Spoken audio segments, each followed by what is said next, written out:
STON. Today at approximately 3:07 a.m., officers responded to a crash located at the 3400 block of Red River.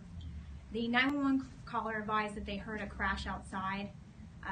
Then they walked outside, found some debris in the area, followed the debris, and located a male pedestrian lying in the roadway. Officers then responded to the scene. They located the male that was described in the call. They found the male to be unresponsive. Both AFD and EMS responded to this scene. They applied life-saving measures, but unfortunately were unsuccessful. Officers used the limited information that is available at the crash scene.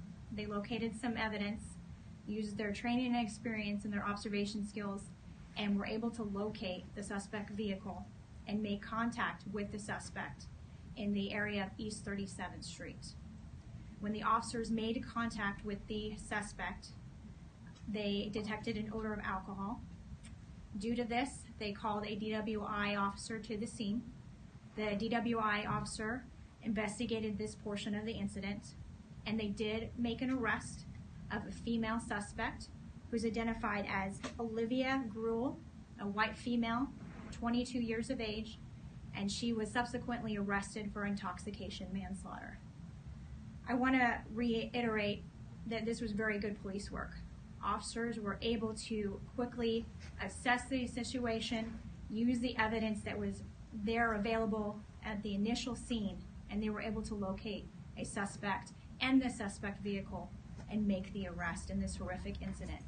VHU is still investigating this incident. It's early on, so we will provide more information as it becomes available.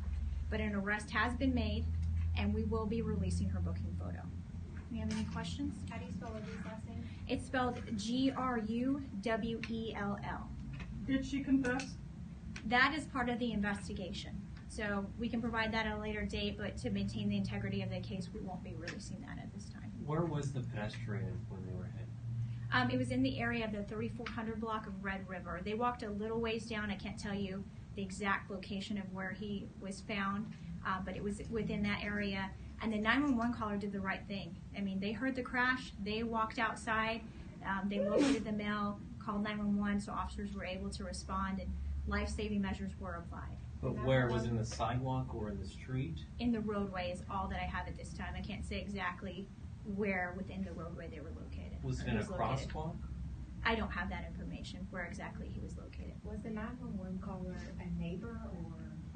I don't have information on the 911 caller if they actually lived in the area or if they were just someone that happened to be there and they heard. But they did the right thing. They heard something. They called 911 immediately. Not only did they call 911, they went to go check and see if somebody was injured, make sure everybody's okay. You know, you're required, when you're involved in a crash here in Austin, you're required to provide information and render aid. If you don't, it's illegal. You have to do that. It's failure to stop and render aid. Right now, Mrs. Gruel is getting charged with intoxication manslaughter. Further charges may be pending, you know, dependent on the course of investigation. But anytime you're involved in any type of crash, you need to make sure that the other person's okay. So the 911 caller did a great job in going outside and making sure, checking for anybody that might be injured, and the officers did an excellent job of obtaining all the information, gathering all the evidence on scene, and following up with that, which ultimately led to a suspect's arrest. Did the driver live in that neighborhood? I don't have information if she actually lived there or just stopped in the area. Do you know if the driver was traveling northbound or southbound on Red River? Those details I don't have because it's early on, and some of the information the VHU detectives have, but they're not going to be releasing because they want to maintain the integrity of this case. How long was traffic blocked off? I don't have an exact amount of time, but they were shut down at Red River and Duncan Street for quite some time, which is normal protocol anytime that we have a traffic fatality. What was the evidence that led to the suspect? I won't be able to say exactly what the officers located that led them, but you know, it was due to their observation skills. I mean, they show up, you know, you can imagine it seems kind of chaotic. You have someone unresponsive, you've got debris in the roadway. So they were able to take all that information in fairly quickly and then subsequently locate a suspect vehicle. It was outstanding police work. What was the time span from the 911 call to the location of the vehicle? I don't have that information. We may be able to obtain that a little bit later and show you kind of the response time. But to be able to kind of put all the pieces to puzzle together like that on scene is outstanding. There was a fatal crash last night in Round Rock where someone was crossing mid-block. Is this the same situation? Do we know, was this person crossing mid-block? I can't tell you what the cause of the crash is, and even at this time, the VHU detectives are still investigating and trying to determine what actually was the cause of the crash.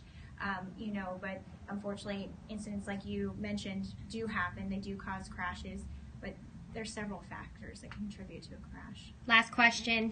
I'm just wondering where the pedestrian was hit. Where exactly was the person hit? Like on the sidewalk? Was the person hit in the street?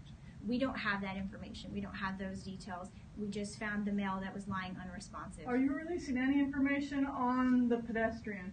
Not at this time. We want to make sure that next of kin has been properly notified. So once that has taken place, we will put his information out. Okay, thank you.